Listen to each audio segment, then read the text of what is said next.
Halo, assalamualaikum warahmatullahi wabarakatuh. Kembali lagi bersama saya Bang Mimin di channel Musik Official Story Crew 02. Dan jangan lupa subscribe juga channel baru saya Bang Mimin Channel. Linknya ada di deskripsi ya.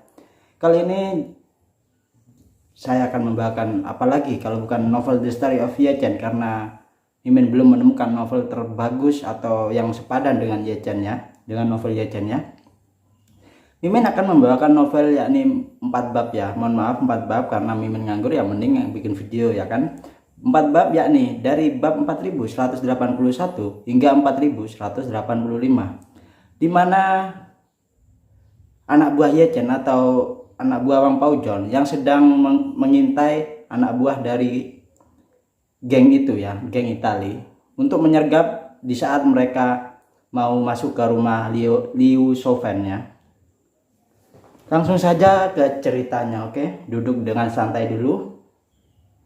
Bab 4181. Melihat adegan ini, mereka bertiga pingsan ketakutan hampir seketika. Karena mereka tahu betul bahwa karena pria berbaju hitam ini bisa langsung berhadapan dengan 9 saudara mereka tanpa mengeluarkan suara apapun atau senyap. Itu membuktikan bahwa kekuatan orang-orang ini di luar imajinasi mereka masing-masing. Ini juga berarti bahwa mereka bertiga tidak akan lolos dari nasib buruk yang akan menimpa mereka di masa depan.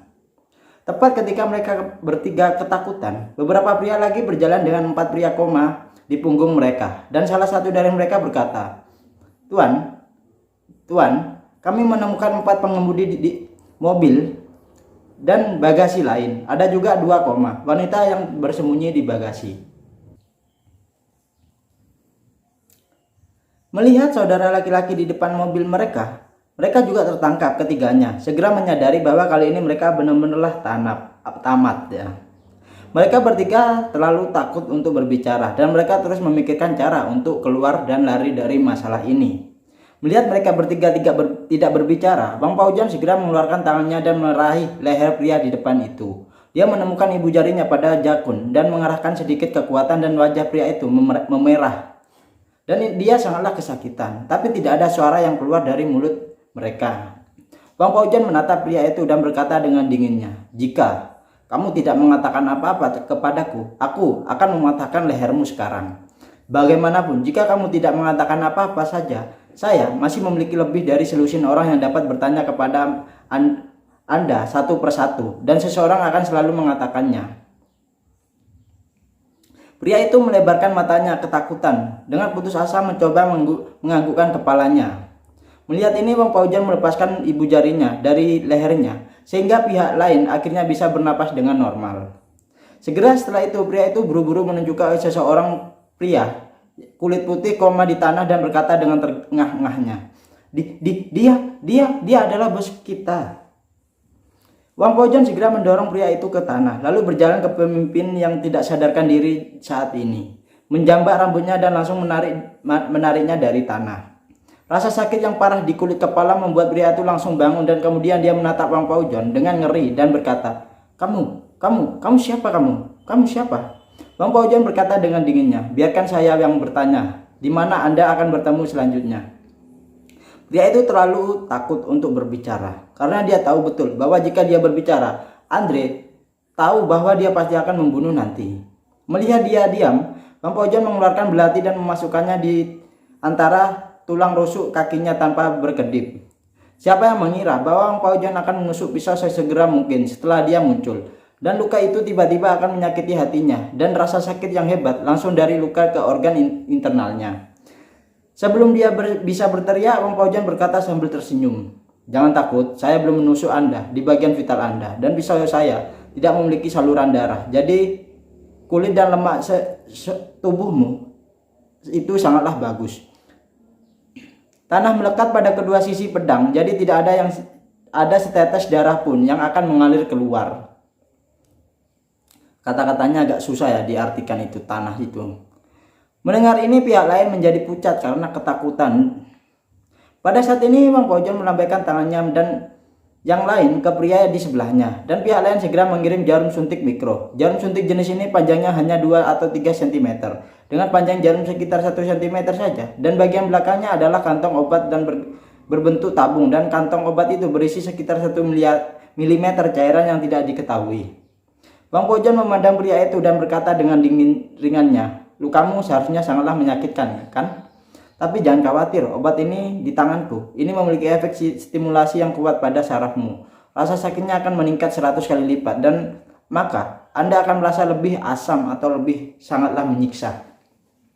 Pria itu gemetar hebat karena ketakutan, karena gertakan Wang Pojon. Dia sama sekali tidak meragukan gertakan Wang Pojon karena dia pernah mendengar hal semacam ini sebelumnya. Tetapi itu semua digunakan oleh agen rahasia dan dia biasanya tidak memiliki kesempatan untuk menyentuhnya. Melihat kelompok orang ini sangatlah kuat dan kualitas profesionalnya, mereka juga sangatlah tinggi. Dia menyadari bahwa kelompok orang ini pasti memiliki banyak latar belakang, jadi dia tidak masalah untuk memiliki obat semacam ini. Tepat ketika dia ketakutan, Wang Pojon telah memasukkan jarum ke lehernya. Jarum ini sangatlah tipis dan pendek, jauh lebih kecil dari jarum penampung darah biasa. Dalam keadaan normal tidak akan terlalu sakit jika ditusuk dengan jarum seperti itu. Tetapi ia merasa bahwa setelah jarum ditusukkan, rasa sakit yang hebat menyebar cepat dari lubang jarum itu. Dan sensasinya nyeri-nyeri serta intensitasnya terus meningkat. Wang Pojon membuka mulutnya dan berkata, "Mungkin ada sedikit cairan obat di ujung jarum. Jadi Anda seharusnya sudah merasakan sedikit. Tetapi cairan obat di ujung jarum hanyalah menyumbang 1/1000 dari total jumlah obat tersebut. Anda bisa bayangkan bagaimana perasaan Anda setelah saya menyuntikkan jarum ini ke tubuh Anda semuanya. Saya katakan, setiap kali Anda bernapas, itu akan terasa sakit seperti menghisap seikat pecahan kaca ke tenggorokan Anda." Pria itu tiba-tiba berteriak ngeri, Tidak, tolong, jangan lakukan, jangan. Aku bilang, aku akan mengatakan semuanya dengan jujur." 10 menit kemudian, beberapa kendaraan komersial hitam diparkir di depan rumah Bibi Li. Lebih dari selusin pria berpakaian hitam keluar dari mobil dan bergabung dengan Wang Pojon. Setelah itu, semua orang membawa lebih dari 10 anggota kelompok Italia yang tidak sadarkan diri ke atas mereka, beberapa kendaraan.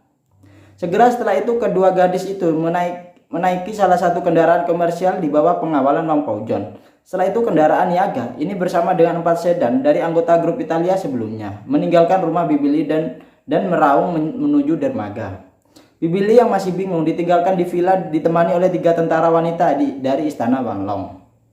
Segera di pintu masuk kasino grup Italia itu lebih dari selusin kendaraan dari berbagai jenis sudah siap. Ye Chen dibawa oleh Andre dan masuk ke Rolls Royce-nya. Andre memegang pistol Beretta 92F buatan Italia di tangannya. Moncongnya selalu menghadap ke Ye Chen dan dia berkata dengan bangganya, "Tuan Ye, senjata ini dibuat di kota asal saya, Italia, dan itu adalah senjata terindah di dunia. Salah satu pistol yang bagus. Jika kamu bekerja sama dengan patuh, Andre, aku tidak akan pernah menyakitimu. Tetapi jika kamu berani mempermainkanku, jangan salahkan atas kekejamanku." Ye Chen jarang berpura-pura pengecut dan bertentangan dengan keinginannya. Andre, jika Anda membiarkan saya bekerja sama, maka saya akan bekerja sama. Saya akan bekerja sama dengan baik ke Anda. Anda harusnya menyingkirkan pistolnya agar tidak kehilangan peluru nanti." Melihat bahwa dia pengecut, Andre berkata dengan wajah bangganya, "Ini adalah pistol buatan Italia kami, yang terbaik dari yang terbaik. Tidak akan ada pernah macet atau menembak." Ye Chen menghela nafas tanpa daya dan berkata dengan sedikit kasihan di matanya, "Saya dapat melihat bahwa Anda sangatlah menyukai senjata ini. Jadi Anda haruslah menghargai waktu yang Anda miliki saat ini." Ketika Andre mendengar perkataan Ye Chen, dia jadi bingung dan merasa bahwa kata-kata Ye Chen terdengar seperti tidak ada yang salah pada awalnya. Tetapi setelah memikirkannya dengan cermat, sepertinya ada sesuatu yang tidak beres saat ini. Namun dia tidak berpikir secara mendalam. Karena menurutnya, Ye Chen sekarang adalah ikan besar di telannya. Dan dia siap untuk menebang dengan pisau dapur kapan saja, yang benar-benar merupakan keuntungan besar bagi dirinya. Karena itu dia tidak akan pernah berpikir bahwa ikan itu akan memotong dirinya sendiri secara bergantian atau senjata makan tuannya. Segera setelah itu, konvoi juga bersiul ke terminal pelabuhan. Pada saat yang sama di semua arah Vancouver, banyak anggota kelompok Italia menerima pesan sementara dan buru-buru pergi ke pelabuhan. Mereka semua telah menerima desas-desus bahwa bos telah memperoleh kapal barang seberat 15.000 ton di masa depan mereka akan memiliki kapal barang besar sendiri jika mereka terus menyelundupkan dan menyelundupkan untuk mencari nafkah. Ini adalah lompatan besar yang sebanding dengan senapan untuk meriam. Melihat seluruh Vancouver, tidak ada geng yang memiliki kapal barang sebesar itu. Oleh karena itu, setelah anggota kelompok mendengarnya, mereka semua sangatlah bersemangat dan tidak sabar untuk pergi ke dermaga untuk membuka mata mereka sendiri dan melihatnya dengan mata kepala sendiri. Namun, bagaimana mereka bisa tahu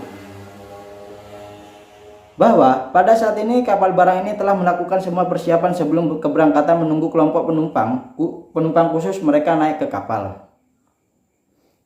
Larut malam dermaga pelabuhan Vancouver sama sibuknya dengan siang hari. Pelabuhan-pelabuhan besar pada dasarnya beroperasi 24 jam sehari.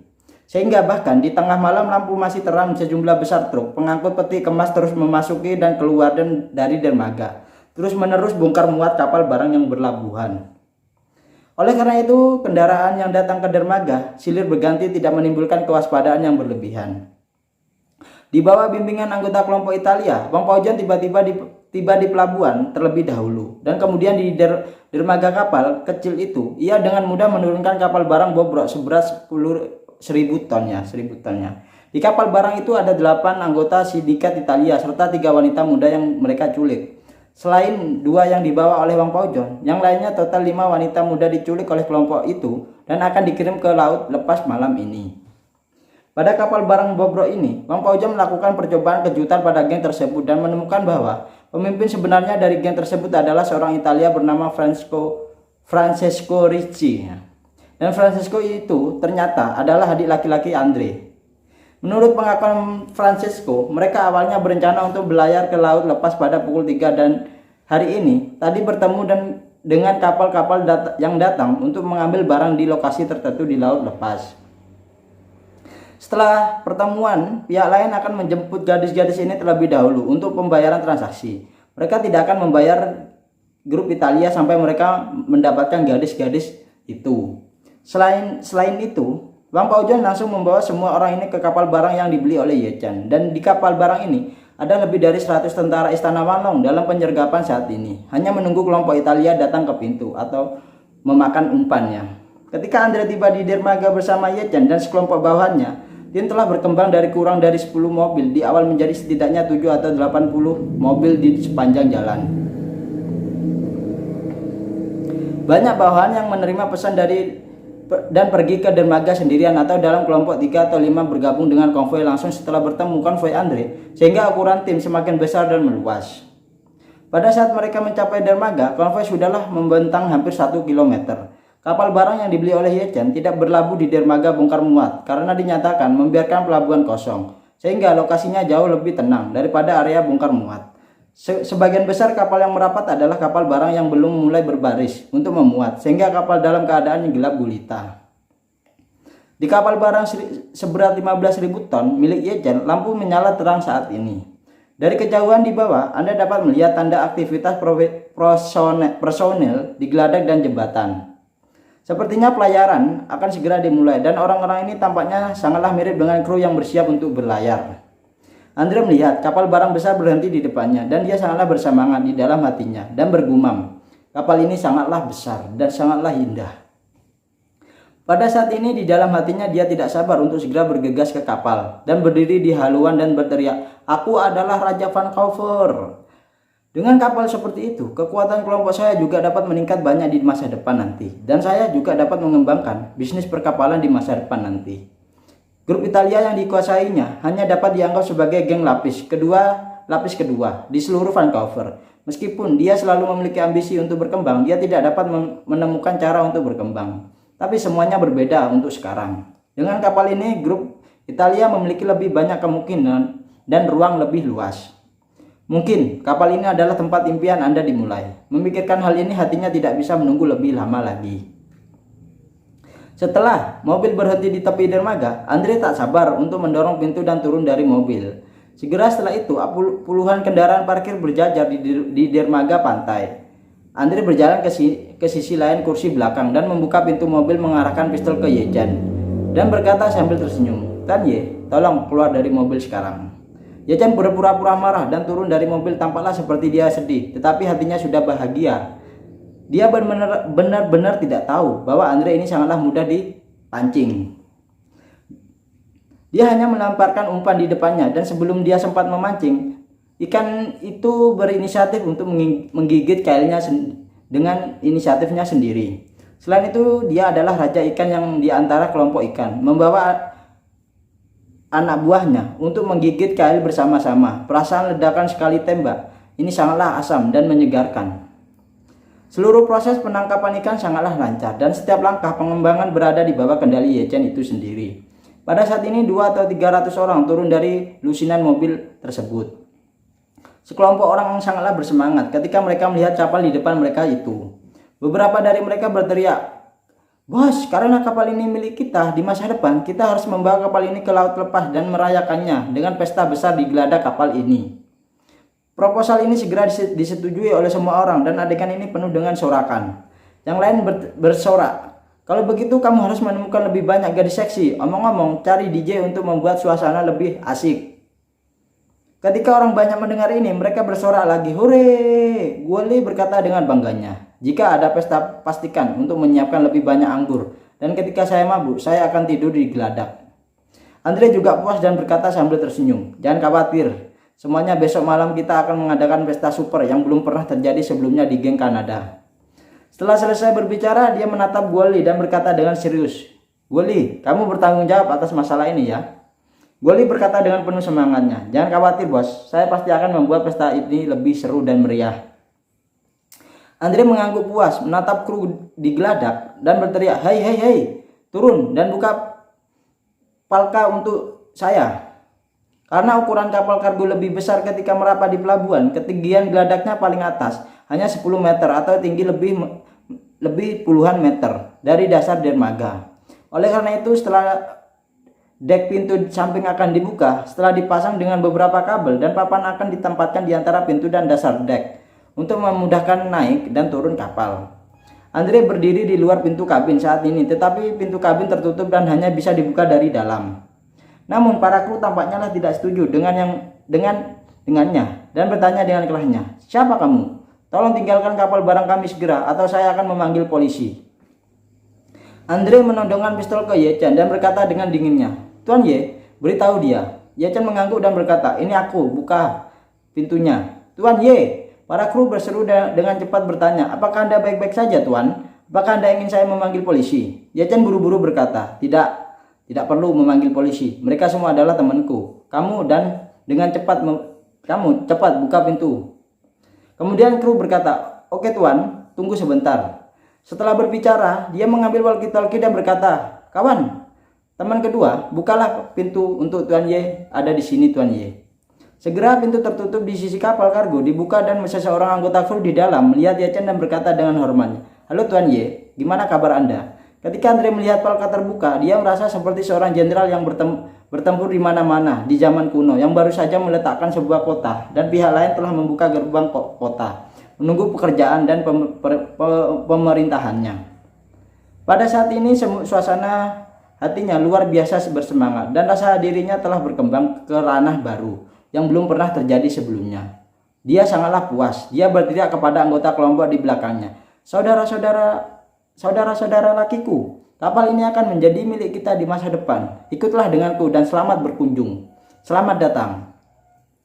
Nah, itu ya untuk The Story of Ye Chen bab 4181 hingga bab 4185, yakni 4 bab di mana Andre sudah masuk perangkap Ye Chen ya. Apakah mereka akan didapatkan semua oleh Ye Chen atau ada yang bisa melarikan diri? Kita nggak ada yang tahu. Jadi tunggu aja untuk update-nya, mungkin nanti malam update-nya. Oke, terima kasih dari saya, salam dari Bang Mimin. Jangan lupa makan ya, jangan sampai sakit hati karena dia, lebih baik buatlah dia sakit hati karena kita. Oke, bye-bye, salam dari Bang Mimin. Jangan lupa like, comment, subscribe juga channel baru Bang Mimin, yaitu Bang Mimin channel, linknya ada di deskripsi. Oke, bantu subscribe juga ya. Wassalamualaikum warahmatullahi wabarakatuh, salam Bang Mimin.